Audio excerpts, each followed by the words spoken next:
नमस्कार स्टूडेंट, आप सभी का स्वागत है जिसमें आज हम आपको बहुत ही इंपॉर्टेंट पोर्शन के बारे में बताएंगे। जो आज का हमारा टॉपिक है वो अल्फाबेट सीरीज। तो बहुत प्यारी सी लाइन है कि जो आपके हक में है वो आपको मिलकर रहेगा। लोगों के बुरा चाहने से कुछ नहीं होता है। अगर आप जिस दिन कामयाब हो जाएंगे तो उस दिन आपके पीछे पूरी दुनिया हो जाएगी। लोगों के कुछ कहने से कुछ नहीं होगा।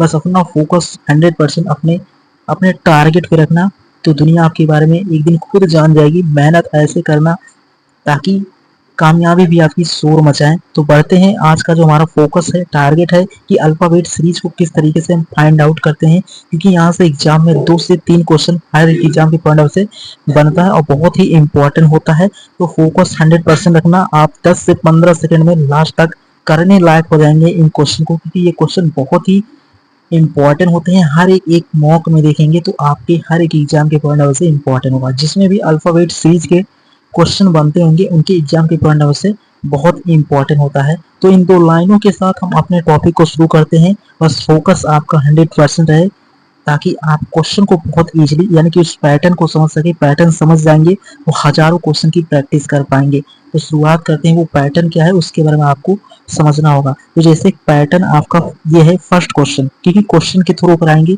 तो आप और बेहतर कर पाएंगे।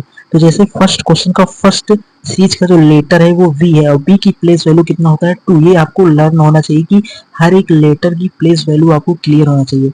एंड सेकेंड सीरीज की जो लेटर फर्स्ट है वो है डी और डी की प्लेस वैल्यू होता है 4। और थर्ड सीरीज की फर्स्ट सीरीज का लेटर है एफ की प्लेस वैल्यू होता है 6। तो यानी कि यहाँ पर आपको ये मन में आपके आना चाहिए कि 2 से 4 हुआ है, 4 से 6, यानी कि इसमें हर एक लेटर के में 2 ऐड हुआ है। तो 2 आप 6 में ऐड करेंगे तो आपका 8 हो जाएगा। तो इस प्रकार जो आपका आंसर हो जाएगा वो हो जाएगा आपका ऑप्शन नंबर फर्स्ट। यानी कि ऑप्शन नंबर फर्स्ट इसलिए मैं कह रहा हूँ क्योंकि यहाँ पर फर्स्ट यानी कि जो एच है वो 4 ऑप्शन है और 4 में एच फर्स्ट। तो एंड इस तरीके से आपने देखा कि जो 4 ऑप्शन है उसमें फर्स्ट लेटर तो एच ही हो रहा है, क्योंकि 6 में आप 2 ऐड किए तो आपकी जो प्लेस वैल्यू होता है वो हो गया कितना 8 और 8 पे आता है एच। लेकिन एच जो है वो तीनों में, यानी कि 4 ऑप्शन है 4 में, तो 4 में एच है तो आपको एच को छोड़ देना है। आपका सेकंड लेटर जो है वो बी है, यानी कि बी के बाद सेकंड लेटर है ई। ई की प्लेस वैल्यू 5 होता है। 5 में आपने 2 ऐड किया तो 5 में 2 ऐड करने के बाद आपका क्या हो जाएगा, वो हो जाएगा 7 और 7 में 2 ऐड किया है तो 9 और 9 में 2 ऐड किया है तो 11 और 11 की प्लेस वैल्यू जो होता है वो 11 की प्लेस वैल्यू होता है वो के। तो इस तरीके से ऑप्शन नंबर फर्स्ट होगा, क्योंकि एच के जो है वो ऑप्शन नंबर फर्स्ट में ही है। तो सिंपली हमने यहाँ पर क्या किया कि हमने देखा जो लेटर होते हैं, लेटर में हमने ये देखा कि उनकी प्लेस वैल्यू क्या है और लेटर में प्लेस वैल्यू क्लियर होने के बाद आपने ये देखा कि प्लेस वैल्यू में कितना इंक्रीज हो रहा है, यानी कि कोई भी नंबर है उसमें क्या कितना, और जो नंबर होगा वो तीनों सीरीज में सेम फॉलो होना चाहिए। ये इसकी कंडीशन होती है। अगर 1 ऐड हुआ है तो हर एक लेटर में 1 ऐड होना चाहिए एंड 2 ऐड हो रहा है तो 2 हर एक लेटर में ऐड होना चाहिए। ये कंडीशंस फॉलो होता है। इसका कोई सूत्र या कोई इसमें और पैटर्न नहीं फॉलो होता। मेन पैटर्न ये होता है आपको प्लेस वैल्यू क्लियर होना चाहिए। प्लेस वैल्यू से आप उसको ये डिफाइन कर पाएंगे कि उस सीरीज में कितना ऐड हो रहा है या कितना घट रहा है। कहीं कहीं पर +1 या +2 भी होगा, +3 या +4 भी हो सकता है। ये क्वेश्चन के ऊपर डिपेंड करता है वो किस तरीके से उनको डिजाइन किया है। तो उम्मीद करता हूँ आप ये पैटर्न समझ पाए होंगे, क्योंकि यहाँ पर पैटर्न में 2 ऐड हो रहा है। हर एक लेटर की सीरीज के हर लेटर में 2 ऐड हुआ है। तो जब 2 हमने ऐड किया, एफ में 2 ऐड करेंगे तो 8 हो जाएगा। 9 में 2 ऐड किए तो 9 में 2 ऐड करेंगे तो 11 हो जाएगा। 11 पे होता है के। उसी प्रकार जो आपका डब्ल्यू है, डब्ल्यू होता है प्लेस वैल्यू 23 की। 23 में आप यहाँ पर देखेंगे तो यहाँ पर 2 ऐड नहीं हो रहा है, बल्कि 2 क्या हो रहा है डिक्रीज, यानी कि -2 हुआ है। तो -2 करेंगे तो 21 ये होता है प्लेस वैल्यू यू की। तो इस तरीके से आप ये पैटर्न समझ पाए होंगे, बहुत इंपॉर्टेंट था जो आप लोग इनको बहुत इजीली समझ पाए होंगे। एंड एक और क्वेश्चन से आपको और बेहतर समझाते हैं। तो ये पैटर्न था इस क्वेश्चन का। एंड बढ़ते हैं, अगला क्वेश्चन क्या है उसके बारे में। तो एंड सेकेंड नंबर क्वेश्चन है, इसमें मेंशन है कि ABNM है। तो ABNM एक सीरीज है, दूसरा है CDPO और तीसरा है EFRQ। ए में ए की प्लेस वैल्यू 1 होता है, सी की प्लेस वैल्यू 3 होता है और ए से 3 होने के लिए हमने वहां पर 2 ऐड किया। ये आपको स्पष्ट क्लियर हो गया। तो ए से सी जाने के लिए हमने 2 ऐड किया, तो उसी प्रकार सी से तीसरे सीरीज में ई लेटर फर्स्ट है, तो ई में हमने कितना ऐड किया है, तो 2 ऐड किया तो 5 हो गया है। तो 5 हो गया तो 5 में आप 2 ऐड करेंगे तो 7 हो जाएगा।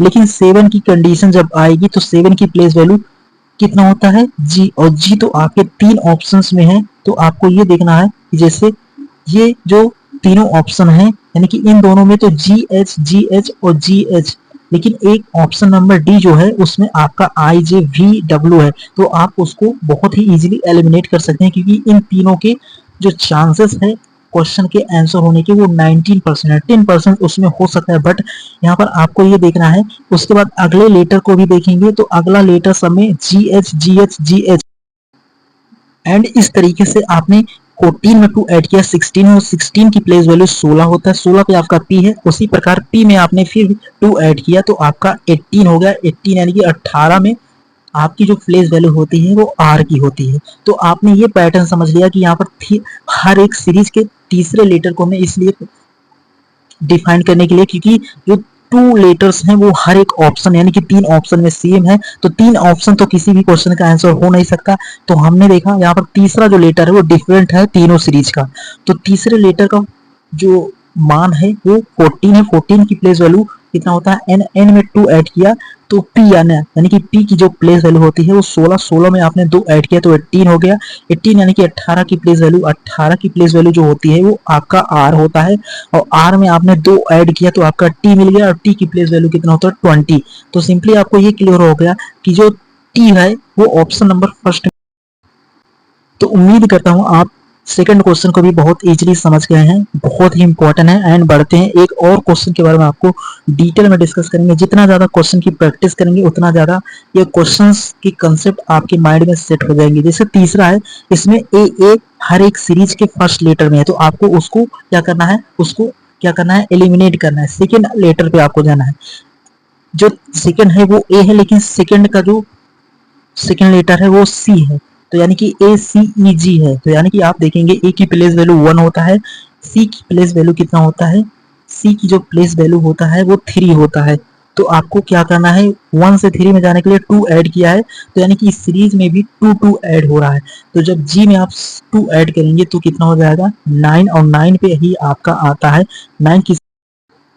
तो इस प्रकार इसका आंसर जो हो जाएगा वो डी ई एफ, क्योंकि डी की प्लेस वैल्यू 4 हो गया, क्योंकि सी में आपने 1 ऐड किया। उसी प्रकार जो तीसरी सीरीज का दूसरा लेटर है वो ई है, ई की प्लेस वैल्यू कितना होता है 5, 5 में आपने 1 ऐड किया तो 6 मिला, 6 में आपका क्या होता है एफ, एफ की प्लेस वैल्यू होता है 6। उसी प्रकार तीसरे लेटर का जो जी है उसकी प्लेस वैल्यू 7 होता है, 7 में भी आपने +1, क्योंकि सीरीज के हर एक लेटर में +1 हुआ है। तो ये नहीं आप हमेशा कह सकते हैं कि हर एक सीरीज में 1 या 2 या 3, वो कुछ भी होगा, वो क्वेश्चन के अनुसार ही उसमें कंडीशंस मेंशन होगी। तो आपको ये रखना होगा ध्यान में, क्योंकि ये आपको रूल नहीं मान लेना है कि हर एक क्वेश्चन में +1 या +2 होगा। कहीं कहीं पर +1 -1 +1 -1 ये भी कंडीशन अप्लाई होगा, बट वो क्वेश्चन के अनुसार उसमें मेंशन होगा। तो उम्मीद करता हूँ आप ये क्वेश्चन भी बहुत इजीली समझ पाएंगे, बहुत इंपॉर्टेंट है। तो आप शुरुआत में आपका कॉन्फिडेंस जो नीचे था, अब वो आपका कॉन्फिडेंस बहुत ही ऊपर होगा, क्योंकि अब आप पैटर्न को समझ गए होंगे। तो इसमें सिंपली 2 ही पैटर्न फॉलो होता है, आपको प्लेस वैल्यू क्लियर होना चाहिए हर एक लेटर बाय लेटर, और आपको ये ध्यान में रखना होगा कि लेटर में कितना किस तरीके से सीरीज बढ़ रही है या घट रही है। तो ये 2 पैटर्न इसमें फॉलो होता है, इसमें कोई रूल या कोई भी सूत्र नहीं होता है। तो आप इसके पीछे ना जाएं, आपको केवल इसमें एक फॉर्मेट क्लियर होना चाहिए कि हर एक लेटर की प्लेस वैल्यू, यही इसका मेन रीजन है। कहीं कहीं पर जो सीरीज है वो कुछ भी हो सकती है, वो आगे पीछे भी कर सकते हैं +1 -1 कर, या कहीं कहीं पर सीरीज के सेंटर के जो लेटर हैं उनको कांस्टेंट ही रखेंगे, हर एक सीरीज के लेटर को वही सेम रखेंगे, तो आपको क्वेश्चन के अनुसार मेंशन होगा, तो आप उसको उस तरीके से कर लेंगे। बट आपको यही नियम आपको फॉलो होगा, या तो सीरीज बढ़ेगी या तो घटेगी, या तो बढ़ेगी घटेगी बढ़ेगी घटेगी, ये 3 तरीके से होगा। और आपको हर एक लेटर की प्लेस वैल्यू लर्न होना चाहिए, तब आप और इजीली इन क्वेश्चन को कर पाएंगे। इन क्वेश्चन को आप मुश्किल से जब आपकी प्रैक्टिस हो जाएगी तो 5 से 10 सेकंड में भी कर लेंगे, क्योंकि ये क्वेश्चन हर एक स्टूडेंट के फेवरेट होते हैं, बहुत ही ईजी होते हैं, क्योंकि रीजनिंग में हर एक क्वेश्चन को करने का तरीका आपको 10 से 15 सेकंड में क्लियर हो जाएगा इस सीरीज में। तो इस सीरीज में हम आपको बहुत ही ईजिली आपका जो संकल्प है सफलता का उसको शिखर तक ले जाएंगे, ताकि आप हर एक एग्जाम के क्वेश्चन को छूने का तरीका समझ जाएं कि कितना इस क्वेश्चन में कितना टाइम आपको देना है। क्योंकि रीजनिंग अगर 25 क्वेश्चन बनते हैं तो उनको आप बहुत ही इजीली, कितना भी मैक्सिमम टाइम लगेगा, कितना भी कैलकुलेशन होगा, आप उसको 10 मिनट में बहुत ही इजीली कर सकेंगे। तो 5वां नंबर क्वेश्चन है, इसमें भी आपकी एक सीरीज दी है ए बी सी डी, यानी कि ए की प्लेस वैल्यू 1 होता है और बी की प्लेस वैल्यू 2 होता है, सी की प्लेस वैल्यू 3 होता है, डी की प्लेस वैल्यू 4 होता है। तो 1 2 3 4 है। तो यहाँ पर आपको दिख रहा होगा कि एक क्रम अनुसार हर एक सीरीज दिया है, क्रमागत दिया है, क्योंकि 1 के बाद 2 है, 2 के बाद 3 है, 3 के बाद 4 है। तो 4 के बाद अगले सीरीज में ये आपको क्लियर हो गया होगा कि 4 के बाद 1 से नहीं स्टार्ट होगा, वो 4 के आगे, क्योंकि वो एक क्रम में है। जैसे गिनती जो होती है वो 1 2 3 4, 4 के बाद आपका 1 नहीं आएगा, 5 ही आएगा, 5 6 7। और उसके बाद अगले अगर सीरीज के बारे में बात करें, 7 के बाद 8 9 10। तो यहाँ पर भी वही पैटर्न फॉलो है, आप देखेंगे तो जो आपका थर्ड सीरीज है उसमें आई है, आई की प्लेस वैल्यू 9 होता है, तो 9 10 11 12 है। तो 12 के बाद आपका जो मिसिंग अल्फाबेट या लेटर की सीरीज होगी वो एम एन ओ पी, क्योंकि एम 12 के बाद 13 है और 14 पे आपका होता है एन, 15 पर होता है ओ और 16 पे होता है पी। तो इस तरीके से आप इनको भी बहुत इजीली समझ पाएंगे, बहुत इंपॉर्टेंट था। तो उम्मीद करता हूँ अगर आपका फोकस शुरू से अंत तक टॉपिक की रहा होगा तो आप इस टॉपिक को बहुत इजीली समझ पाएंगे, इस फॉर्मेट के हर क्वेश्चन को आप बहुत इजीली कर पाएंगे। इस तरीके से ही आपके हर एक एग्जाम में क्वेश्चन बनेंगे, तो उसमें यही सेम पैटर्न फॉलो होगा। आपको प्लेस वैल्यू देखना है, क्या बढ़ रहा है क्या घट रहा है ये देखना है। इन्हीं फॉर्मेट में आपके हर एक मॉक या किसी भी कोचिंग के सेंटर के एग्जाम के जो क्वेश्चंस होते हैं उनको देखेंगे, तो उसमें 1 से 3 क्वेश्चन हर एक कोचिंग सेंटर में आप जिसमें भी देते होंगे ऑफलाइन टेस्ट, तो उसमें भी यहाँ इस पैटर्न के जो क्वेश्चंस बनते हैं वो 1 से 3 क्वेश्चन हर एक एग्जाम में बनते हैं। तो आपके लिए ये चैप्टर बहुत इंपॉर्टेंट था, क्योंकि ये बहुत ही इंपॉर्टेंट इसलिए होता है क्योंकि अल्फाबेट सीरीज हर एक एग्जाम के पॉइंट से बहुत इंपॉर्टेंट होता है। तो उम्मीद करता हूँ आप इन सभी पॉइंट को बहुत इजीली समझ पाएंगे, बहुत इंपॉर्टेंट है। अगर आपको सही लगा हो तो अपने सभी फ्रेंड के साथ भी शेयर करना। अगर आपको कोई भी क्वेश्चन में डाउट हो तो कमेंट बॉक्स में मेंशन कर सकते हैं। तो मिलेंगे एक नए